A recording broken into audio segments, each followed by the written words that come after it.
Well, President Donald Trump is reportedly preparing to sweep large-scale funding from California, and in response, the governor has floated cutting off billions in California tax dollars from the federal government. Yeah, this is something. We need to go live right now to KCRA3 Capitol correspondent Ashley Zavala in the studio here, tracking this right now. What's going on and what eventually this could mean for all of us? In Golston, at the moment, we don't know exactly what this large-scale sweep of funding means or what the president plans to cut exactly from California.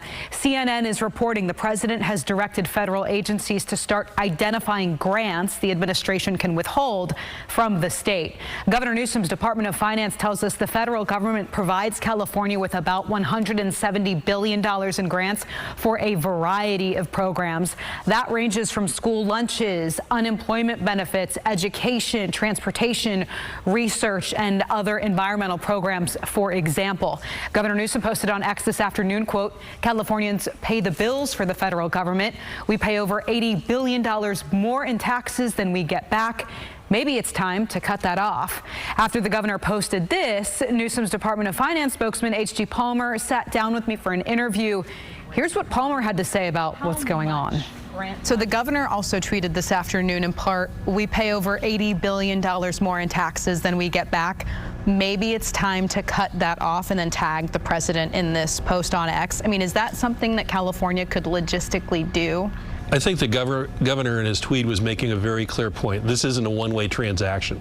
We've got nearly 18 million tax return filed in California, as much or many more with the federal government. And because of our wealth, because of our strength, because of our tech-based economy, we contribute mightily to the federal government and the nation's revenue source.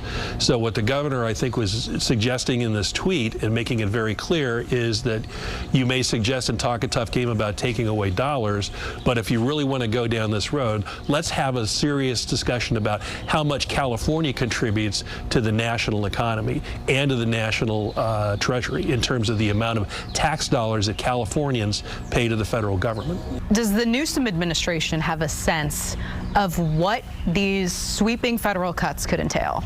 In a word, none. And that's because the only thing that has come from Washington about this so far is a lot of unattributed quotes and statements of intent, but no numbers, no spreadsheets, nothing real that you could actually analyze. So at this point, it's a lot of rhetoric with not a lot to back it up. That's not to say that the administration may not come down later today or in the next few days to put out something that they think fulfills what they're talking about here. I think this is just another inning in a very long game that has been going on since the beginning of the year.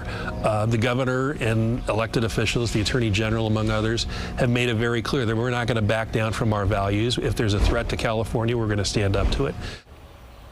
Now, when I asked Palmer if this could be the beginning of yet another lawsuit between California and the Trump administration, he noted it is Congress, not the president, that has the power to decide how money moves. But this blocked funding could present yet another financial challenge for California, which is already trying to deal with the state budget shortfall in the billions of dollars this year. Lisa, back to you. Ashley, thanks for following that for us.